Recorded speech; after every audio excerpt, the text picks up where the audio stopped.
महाराज जी, सबसे पहले मैं चाहूंगी कि आप अपना परिचय अपने मुख से दें हमारे दर्शकों को। जी, हमारा शुभ नाम मयूरेश महेंद्र दीक्षित है।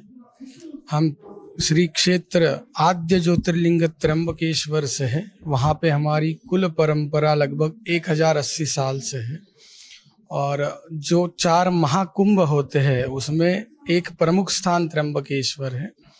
वहाँ से हम प्रभु के चरणों से यहाँ पे पधारे हैं।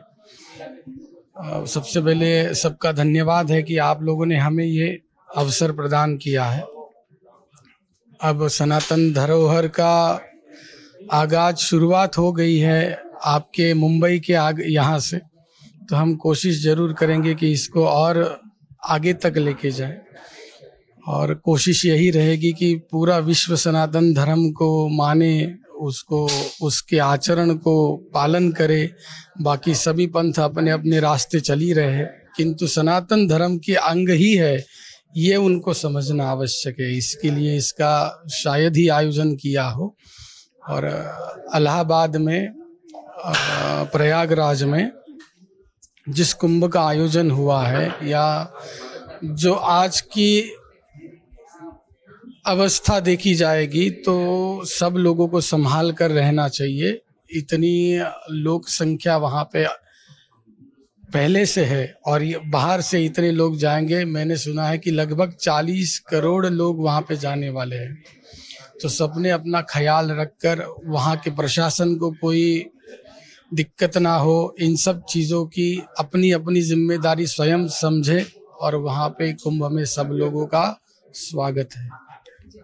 महाराज जी, महाकुंभ का ये आगाज इस नए साल के साथ और इतना लंबा सफर क्योंकि आपने तय किया है, आते आते कैसी अनुभूति, क्योंकि जो हमारे श्रद्धालु हैं वो भी बहुत ज्यादा उत्सुक हैं और इस बार तकनीक भी जुड़ रही है और महाकुंभ में जिस तरीके से सीएम योगी आदित्यनाथ भव्य तैयारियों में जुटे हुए हैं, क्या आपको लगता है इस महाकुंभ के बारे में?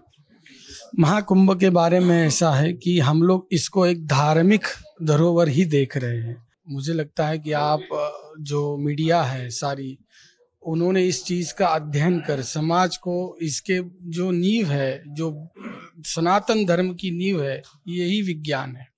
तो इसको समझाने की आवश्यकता है कि ये 12 साल के बाद ही क्यों आता है।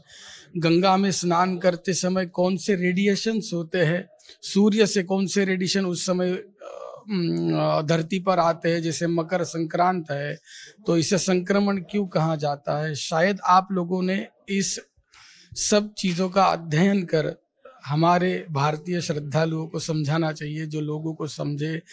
केवल धार्मिक, और इसके कारण बहुत सी आज की युवा पीढ़ी जो है ये भटक रही है, इनका विश्वास नहीं बैठता इन सब चीज़ों के ऊपर।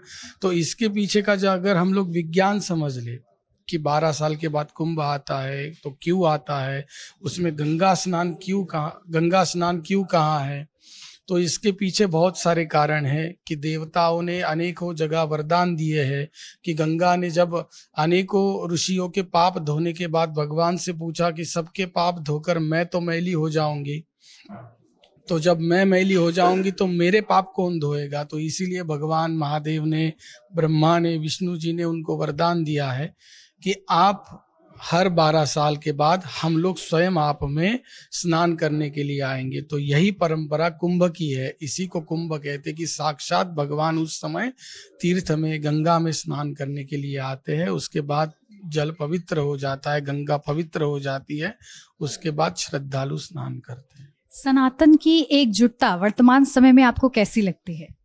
बहुत अच्छी, योगी जी की, और सबसे पहले तो मोदी जी को देखकर देश आगे बढ़ रहा है सनातन में, जो स्वयं एक राष्ट्र के अध्यक्ष, एक सनातन राष्ट्र के अध्यक्ष, वो प्रभावित होते दिख रहे हैं। मुझे नहीं लगता कि कुछ ही समय के बाद भारत को कोई हिंदू राष्ट्र कहने से रोक पाएगा। ये भारत हिंदू राष्ट्र पहले से ही था, है और अनंत काल तक रहेगा। बस मोदी जी और योगी जी को हम लोग साथ दे दें तो ये जल्द से जल्द भारत हिंदू राष्ट्र पेपर में डिक्लेयर हो जाएगा। हम लोग तो इसको सनातन ही कहते हैं, लेकिन योगी जी और मोदी जी को साथ देंगे तो ये मुझे लगता है कि ये पेपर में भी सनातन राष्ट्र हो जाएगा। कुंभ का जहां आयोजन हो रहा है वहां पर 50 से ज्यादा गज जो है उस पर वक्फ ने अपना दावा ठोका है। जब ऐसी बातें सामने आती हैं तो एक सनातन के रक्षक होने के नाते क्या आप लोग के मन में चलता है?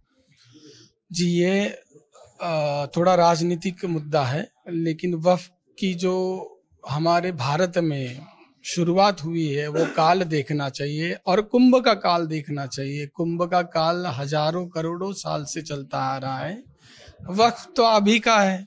पुराणों में, हमारे धर्मशास्त्र के ग्रंथों में, इतिहासों में जो दर्ज है कुंभ मेला कहाँ आता है। हालांकि जो वक्फ जिनकी धरोहर है, वक्फ जिनकी प्रॉपर्टी है, जो उस धर्म के लोग हैं, वो धर्म के जो राजा हुए, मुगल शासक हुए, जो भी हुए, उनके खुद के इतिहास में लिखा गया है कि इस स्थान पे क्या था, यहाँ क्या होता था। यानी वो धर्म की स्थापना, उस पंथ की स्थापना होने से पहले ये सब चलता आ रहा है। लेकिन आज मोदी जी को देखकर, योगी जी को देखकर हम लोग सारे प्रभावित हैं। तो खुले मंच पे हम ये कह सकते हैं कि इस्लाम की स्थापना 1400 साल पहले हुई है और कुंभ की कोई स्थापना नहीं है। ये अनंत काल से चलता आ रहा है, उसी स्थान पे चलता आ रहा है। सारे पुराणों में इसका उल्लेख है। अगर आप पुराणों को देखेंगे तो मेरे हिसाब से 5190 साल से हमारे पास प्रमाण है कि यहाँ पर कुंभ का आयोजन होता था। तो इस्लामिक लोगों ने ये समझ लेना चाहिए, ये शुरू से था, है और आगे भी होगा। ना यहाँ कोई वक्फ की संपत्ति है, ना आगे हो सकती है। अभी कोर्ट सब जो भी है वो संविधान के हिसाब से चल रहा है। पहले संविधान के हिसाब से नहीं चल रहा था, अभी केवल संविधान के हिसाब से ही चल रहा है। तो अभी लगता नहीं कि जो वो कह रहे हैं वैसा होगा। आगे भी इसी तरीके से चलता रहेगा, सनातन का ही झंडा रहेगा। कोई वक्फ की प्रॉपर्टी नहीं है, कुछ नहीं है। जी, अंत में संत संसद का ये मंच सजा है, इसके बारे में कुछ लाइन। जी, ऐसा है कि ये सब ईश्वर की कृपा है, या जब महादेव चाहते हैं तभी ये सब हो पाता है। या हम लोग कहते हैं ना, दिया बुझने से पहले बहुत फड़फड़ाता है। तो 2014 से पहले सब जितने भी जिसे हम लोग आज की भाषा में सेक्युलर कहते हैं, या जिसे पुरोगामी, इन शब्दों की कोई भी व्याख्या नहीं हो सकती, इसका कोई भी अर्थ नहीं लगा सकते कि इसका असली में अर्थ क्या है।